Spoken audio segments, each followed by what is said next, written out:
Have you ever tried sewing with your industrial machine and it comes forward this way instead of going backward? Do not panic, I have a solution for you. You do not need to call a technician for this. Something you can do just by yourself. Now what you're going to do,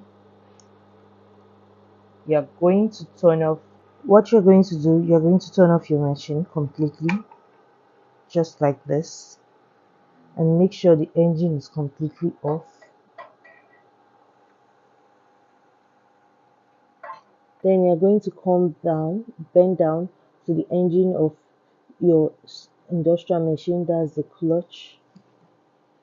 And you see this button here, you see what's written there, rotate, rotation change switch. You're just going to take it the other way. Go back to your machine, turn it on, and voila, just like magic.